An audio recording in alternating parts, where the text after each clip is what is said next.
ಸಭಾಪತಿಯವರೇ, ಉತ್ತರವನ್ನು ಒದಗಿಸಲಾಗಿದೆ. ಕೋರ್ಟ್ ಅಲ್ಲಿ ಇದೆ ಅಂತ ಮಾನ್ಯ ಸಲೀಂ ಅಹಮದ್ ಅವರು ಹೇಳ್ತಿದ್ದಾರೆ. ಇದೆ ಸರ್, ಆದ್ರೆ ಚರ್ಚೆ ಮಾಡಬಾರ್ದು ಅಂತ ಏನಿಲ್ಲ ಸರ್. ಅಲ್ಲ, ಸರ್ಕಾರ ಉತ್ತರ ಹೇಳಿ, ನೀವೇ ಕೇಳ್ತೀರಿ. ಅದೇ ಈ ನಾನು ಕೇಳಿರುವಂತದ್ದು ಮಾನ್ಯ ಸಭಾಪತಿಗಳೇ, ಬೈಕ್ ಟ್ಯಾಕ್ಸಿಲಿ ನಾನಾ ರೀತಿಯಾದಂತಹ ಪ್ಲಾಟ್ಫಾರ್ಮ್ಸ್ ಇದೆ. Rapido is one of the major bike taxi sir.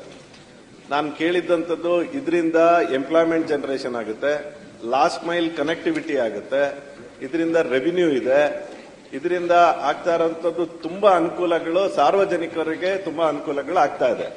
ಹಾಗಾಗಿ ಇದಕ್ಕೆ ಸೂಕ್ತವಾದಂತ ಸರ್ಕಾರ ತೀರ್ಮಾನ ತಗೊಂಡು ನಾವು ಕೋರ್ಟಲ್ಲಿದೆ ಅದಕ್ಕೋಸ್ಕರ ಚರ್ಚೆ ಮಾಡೋದು ಬೇಡ ಅನ್ನೋದಕ್ಕಿಂತ ನಾವು ಕೋರ್ಟ್ಗೆ ಸರಿಯಾದಂತಹ ಮಾಹಿತಿಗಳನ್ನ ಕೊಟ್ಟು ಅವ್ರು ಏನು ಇವತ್ತು ಆ ಪ್ಲಾಟ್ಫಾರ್ಮ್ ಯೂಸ್ ಮಾಡ್ತಾ ಇರೋಂತಹ ಓನರ್ಗಳಿದ್ದಾರೆ ಅವ್ರ ಜೊತೆ ಕೂತು ಇದಕ್ಕೆ ಬೇಕಾಗಿರೋಂತ ಸಣ್ಣ ಪುಟ್ಟ ಬದಲಾವಣೆಯನ್ನ ಸರ್ಕಾರದ ವತಿಯಿಂದ ಮಾಡಿದ್ರೆ ಸರ್, ಇಲ್ಲಿವರೆಗೂ ಗಿಗ್ ವರ್ಕರ್ಸ್ 8 ಲಕ್ಷ ಜನ ಯುವಕರಿದ್ದಾರೆ ಸರ್.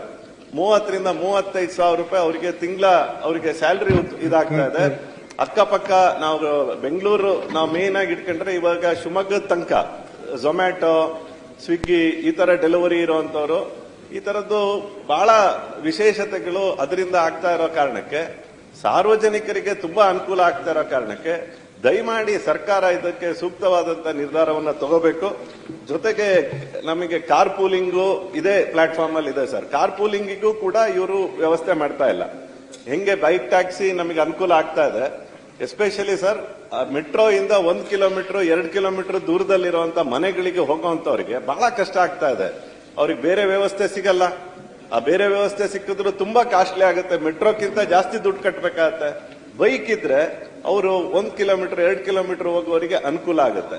8 ಲಕ್ಷ ಜನ ಇಲ್ಲಿವರೆಗೂ ಸರ್, ಇಲ್ಲಿವರೆಗೂ 50 ಲಕ್ಷ ಜನಕ್ಕೆ ಇದು ಅನುಕೂಲ ಆಗಿದೆ ಸರ್.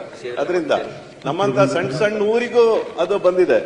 ಮತ್ತೆ ಕಾರ್ ಪೂಲಿಂಗ್ ಬಗ್ಗೆನೂ ಕೂಡ ನಾವು ಹಿಂದೆನೂ ಕೂಡ ಕೊಟ್ಟಿದ್ವಿ ಮಾನ್ಯ ಸಭಾಪತಿಯವರೇ, ಕಾರ್ ಪೂಲಿಂಗಿಗೆ ಅವಕಾಶ ಮಾಡಿಕೊಡಿ ಅಂತ. ಸರ್ಕಾರ ಇದ್ರೊಳಗಡೆ ರೆವಿನ್ಯೂನ ಹೆಂಗ್ ಕಲೆಕ್ಟ್ ಮಾಡಬೇಕು ಅನ್ನೋದು ಸಭಾಧ್ಯಕ್ಷರೇ,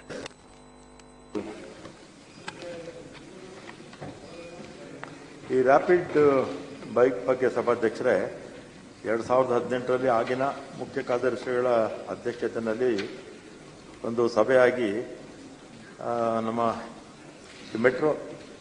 ಮೆಟ್ರೋ ಡೈರೆಕ್ಟರ್ಗೆ ಒಂದು ಸಮಿತಿ ಅವರ ಅಧ್ಯಕ್ಷತೆಯಲ್ಲಿ BMRCL ಅವರ ಅಧ್ಯಕ್ಷತೆಯಲ್ಲಿ ಒಂದು ಸಮಿತಿ ಮಾಡ್ತಾರೆ ಸಭಾಧ್ಯಕ್ಷರೇ. ಆ ಸಮಿತಿ ಏನು ಹೇಳ್ತಾರೆ ಅಂದರೆ 22/5/19ರಲ್ಲಿ ಬೈಕ್ ಟ್ಯಾಕ್ಸಿ ಯೋಜನೆ ಜಾರಿಗೊಳಿಸುವುದು ಕಾರ್ಯಸುವುದು ಆಗಿರುವುದಿಲ್ಲ ಅಂತ ವರದಿ ಕೊಡ್ತಾರೆ.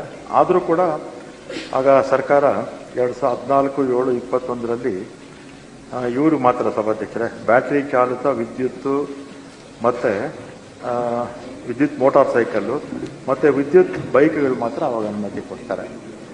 ಆಮೇಲೆ ಏನಾಗುತ್ತೆ, ಅವ್ರು ಯಾರೂ ಕೂಡ ಅಪ್ಲೈ ಮಾಡಲಿಲ್ಲ. ಅವಾಗ ಅವಕಾಶ ಇದ್ರೂ ಕೂಡ ತಗೊಳ್ಳಿಲ್ಲ. ಮತ್ತೆ ಅವಾಗೇನಾಯ್ತು, ಈ ಆಟೋ ಚಾಲಕರು ಇವರೆಲ್ಲ ಸ್ಟ್ರೈಕ್ ಮಾಡಿದ್ರು. ಜ್ಞಾಪಕ ಇರಬೇಕು ನಿಮಗೆ, ಸೆಪ್ಟೆಂಬರ್ 11ನೇ ತಾರೀಕು ಇವರು ಬೈಕ್ ರ್ಯಾಪಿಡೋ ಬೈಕ್ನವರು ಪೆಟ್ರೋಲ್ ವೆಹಿಕಲ್ಸ್ನ ಉಪಯೋಗಿಸ್ತಾ ಇದ್ದಾರೆ, ನಮಗೆಲ್ಲ ತೊಂದರೆ ಆಗ್ತಾ ಇದೆ ಅಂತ ಅವರು ಕೂಡ ಅವಾಗ ಸ್ಟ್ರೈಕ್ ಮಾಡಿದ್ರು. ಪೆಟ್ರೋಲ್ ವೆಹಿಕಲ್ಸು ಅವಾಗ ಅವಕಾಶ ಕೊಟ್ಬಿಟ್ಟಿದ್ರೆ ಈ ಸಮಸ್ಯೆನೇ ಇರ್ತಿರಲಿಲ್ಲ.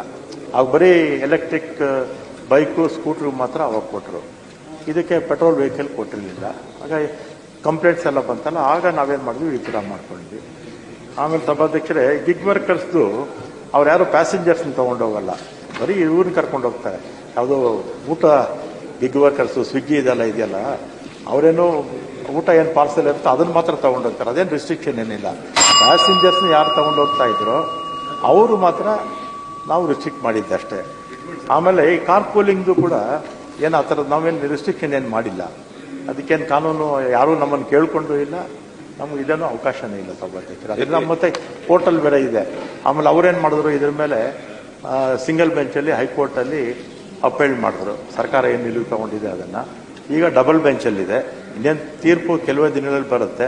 ಕೋರ್ಟ್ ಏನು ತೀರ್ಮಾನ ಕೊಡ್ತಾರೆ ಅದಕ್ಕೆ ಬದಲಾಗುತ್ತೆ. ಮಾನ್ಯ ಸಚಿವರೇ, ನಿಮಗೆ ನನ್ನ ರಿಕ್ವೆಸ್ಟ್ ಏನು ಅಂದ್ರೆ, ಇದು ಬರೇ ನಮ್ ಬೆಂಗಳೂರಲ್ಲಿ ಮಾತ್ರ ನಡೀತಾ ಇರೋದಂಥದ್ದಲ್ಲ, ಇಡೀ ದೇಶದಲ್ಲಿ ಬೈಕ್ ಟ್ಯಾಕ್ಸಿ ತುಂಬಾ ಜನಕ್ಕೆ ಅನುಕೂಲ ಆಗಿದೆ. ಈಗಲೇ ರಿಜಿಸ್ಟರ್ಡ್ 8 ಲಕ್ಷ ಜನ ಯುವಕರಿದ್ದಾರೆ. ಹಾಗಾಗಿ ನಾವು ಕೋರ್ಟಿಗೆ ಯಾವ ರೀತಿ ಅವ್ರಿಗೆ ಅನುಕೂಲ ಮಾಡಿಕೊಡಬೇಕು ಅನ್ನೋಂಥದ್ದನ್ನ ಒಂದು ಮಾಡಬೇಕು. ಇದರೊಳಗಡೆ ಟ್ಯಾಕ್ಸ್ ಕಲೆಕ್ಷನ್ ಕೂಡ ನಮಗೆ ಹೆಚ್ಚು ರೀತಿಯಲ್ಲಿ GST ಕಲೆಕ್ಷನ್ ಆಗ್ತಾ ಇದೆ. ನೀವು ಗಿಗ್ ವರ್ಕರ್ಸ್ ಅಲ್ಲಿ ಬೇಸಿಕಲಿ ಝೊಮ್ಯಾಟೊ, ಸ್ವಿಗ್ಗಿ ಅಂತವ್ರದನ್ನ ಹೇಳ್ತಾ ಇದ್ದೀರಾ, ಆದ್ರೆ ಜನರನ್ನ ಕರ್ಕೊಂಡು ಹೋಗೋದ್ರಿಂದ ಬೈಕ್ ಟ್ಯಾಕ್ಸಿ ತುಂಬಾ ಅನುಕೂಲ ಆಗುತ್ತೆ. ಹಾಗಾಗಿ ಮತ್ತೆ ಕಾರ್ ಪೂಲಿಂಗಿಗೆ ನಮ್ಮಲ್ಲಿ ಸರಿಯಾದಂತ ಮಾಹಿತಿ ಇಲ್ಲ. ಅಂದ್ರೆ ಅದಕ್ಕೊಂದು ಸ್ಟ್ರಕ್ಚರ್ ಆಗ್ಬೇಕು, ಒಂದು ಕಾನೂನು ಆಗ್ಬೇಕು. ಅದಕ್ಕೆ ಮತ್ತೆ ಜೊತೆಗೆ ಟೂ ವೀಲರ್ ನಾವು ಎಲ್ಲೋ ಬೋರ್ಡ್ ಇಲ್ಲ ಅನ್ನೋ ಕಾರಣಕ್ಕೆ ಆ ಕಾರಣದಲ್ಲಿ ನಾವು ಇದನ್ನ ಮಾಡಿದ್ರೆ ಮತ್ತೆ ಆ ಟ್ರಾನ್ಸ್ಪೋರ್ಟ್ ಅಲ್ಲಿ ಒಂದು ಸಣ್ಣ ಬದಲಾವಣೆ ನೀವು ಮಾಡ್ಕೊಂಡ್ರೆ ಆ ಟೂ ವೀಲರ್ ನ ನಾವು ಕಮರ್ಷಿಯಲ್ ಆಗಿ ಯೋಚನೆ ಮಾಡಬಹುದು ಅನ್ನೋಂಥದಕ್ಕೆ ಒಂದು ಬದಲಾವಣೆ ಮಾಡಿದ್ರೆ ಅವರಿಗೂ ಕೂಡ ಅನುಕೂಲ ಆಗುತ್ತೆ. ಇವೆರಡನ್ನೂ ಯೋಚನೆ ಮಾಡಿ. ಸಭಾಧ್ಯಕ್ಷರೇ, ಕಾರ್ ಪೂಲಿಂಗು ನಾವು ರೆಸ್ಟ್ರಿಕ್ಟ್ ಮಾಡಿಲ್ಲ. ಆಮೇಲೆ ಇದು 8 ರಾಜ್ಯಗಳಲ್ಲಿ ಮಾತ್ರ ಬೈಕ್ ಟ್ಯಾಕ್ಸಿ ಇದೆ ಈ ದೇಶದಲ್ಲಿ. ಆಮೇಲೆ ಹೇಗಿದ್ರು ಕೋರ್ಟ್ ಜಡ್ಜ್ಮೆಂಟ್ ಬರುತ್ತೆ, ಆಮೇಲೆ ಕೂತು ಚರ್ಚೆ ಮಾಡೋದು. ಈಗ ಕಂದಾಯ ಸಚಿವರ ಕೊನೆಗೂ ಬೈಕ್ ಟ್ಯಾಕ್ಸಿ ವಿಚಾರಕ್ಕೆ ಸರ್ಕಾರದಲ್ಲಿ ಒಂದು ಸ್ವಲ್ಪ ಚಲನೆ ಬಂದಿದೆ ಅಂತ ಅಂದ್ಬಿಟ್ಟು ನಾನು ಅನ್ಕೊತೀನಿ. ಯಾಕಪ್ಪ ಅಂತಂದರೆ ವಿಧಾನಸೌಧದಲ್ಲಿ ಈ ಬೈಕ್ ಟ್ಯಾಕ್ಸಿ ಬಗ್ಗೆ ಚರ್ಚೆ ಆಗಿದೆ. ಇನ್ನು ಆದಷ್ಟು ಬೇಗ ಇನ್ನು ಕೋರ್ಟ್ ಜಡ್ಜ್ಮೆಂಟ್ ಬರುತ್ತೆ ಅಂತ ಅಂದ್ಬಿಟ್ಟು ಹೇಳ್ತಿದ್ದಾರೆ. ಸರ್ಕಾರ ಕೂಡ ಸ್ವಲ್ಪ ಹೇಳಬೇಕು ಅಂದರೆ ಒಂದು 90% ಇವಾಗ ಸ್ಪಂದಿಸ್ತಾ ಇದೆ ಅಂತ ಅಂದ್ಬಿಟ್ಟು ಅನ್ಕೊತಾ ಇದ್ದೀನಿ. ಸಿಕ್ಕಾಪಟ್ಟೆ ಖುಷಿ ವಿಚಾರ ಏನಪ್ಪ ಅಂತಂದರೆ ಇವತ್ತು ನಡೆದಿದೆ ಅಲ್ಲ, ಅದಕ್ಕೆ ಖುಷಿ ಆಗ್ತಾ ಇದೆ. ಇನ್ನು ಕೆಲವೇ ದಿನಗಳಲ್ಲಿ ಬರ್ಬೋದು. ಬೈಕ್ ಟ್ಯಾಕ್ಸಿ ರೈಡರ್ಸ್ ಇನ್ನೂ ಕಾಯ್ಕೊಂಡಿದ್ದಾರೆ ಇದ್ರಿಗೋಸ್ಕರನೇ. ಇನ್ನು ಆದಷ್ಟು ಬೇಗ ಕೋರ್ಟಲ್ಲಿ ಕೂಡ ಜಡ್ಜ್ಮೆಂಟ್ ಬರುತ್ತೆ ಅಂತ ಅನ್ಕೊತಾ ಇದ್ದೀನಿ. ಯಾಕಪ್ಪ ಅಂತಂದರೆ ಬೈಕ್ ಟ್ಯಾಕ್ಸಿಯಿಂದ ತುಂಬ ಜನಗೆ ಲೈಕ್ ಅವ್ರ ಕೆಲಸ ವಿಚಾರ ಆಗಲಿ, ಇಲ್ಲ ಮನೆ ಕರೆಂಟ್ ಬಿಲ್ಸು, ಫುಡ್ ಇವು ಎಲ್ಲ ಬೇಜಾನಿರ್ತವೆ. ಬೆಂಗಳೂರಲ್ಲಿ ಇರೋದಂದರೆ ಸಾಮಾನ್ಯ ವಿಚಾರ ಅಲ್ಲ. ಸೊ ಇವಾಗ ಆಲ್ಮೋಸ್ಟ್ ಇನ್ನು ಜಡ್ಜ್ಮೆಂಟ್ ಬರುತ್ತೆ ಅಂತ ಅಂದ್ಬಿಟ್ಟು ಹೇಳ್ತಿದ್ದಾರೆ. ನನಗೆ ಅದೇ ಖುಷಿ ಆಗ್ತಾಯಿದೆ, ಏನು ಹೇಳಬೇಕು ಅಂತಲೂ ಗೊತ್ತಾಗ್ತಾ ಇಲ್ಲ. ಸೊ ಸ್ಟಾರ್ಟ್ ಆದರೆ ಬೈಕ್ ಟ್ಯಾಕ್ಸಿ ಮತ್ತೆ ಪುನಃ ಬೆಂಗಳೂರಲ್ಲಿ ಟ್ರಾಫಿಕ್ ಅಥವಾ ಹೆಚ್ಚು ಟ್ರಾಫಿಕ್ ಕಮ್ಮಿ ಆಗುತ್ತೆ. ಅದೇ ರೀತಿ ತುಂಬ ಜನಗೆ ಕೆಲಸ ಅನುಕೂಲತೆಗಳಾಗುತ್ತೆ.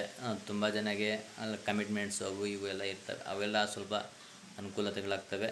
ಸೊ ನಮ್ಮ ಸರ್ಕಾರಕ್ಕೆ ಫೈನಲ್ ಆಗಿ ಹೇಳೋದಂದರೆ ಟ್ಯಾಂಕ್ಸ್ ಹೇಳ್ತೀನಿ. ಯಾಕಪ್ಪ ಅಂತಂದರೆ ನಮ್ಮ ಬಗ್ಗೆ ಸ್ವಲ್ಪ ಗಮನ ಹರಿಸಿ ನಮಗೋಸ್ಕರ ಒಂದು ಚರ್ಚೆ ಮಾಡ್ತಿದ್ದಾರೆ ಅಂತ ಅಂದ್ಬಿಟ್ಟು ಗೊತ್ತಾಯಿತು. ಸೊ ಅದಕ್ಕೋಸ್ಕರ ನಾನು ಟ್ಯಾಂಕ್ಸ್ ಹೇಳ್ತೀನಿ.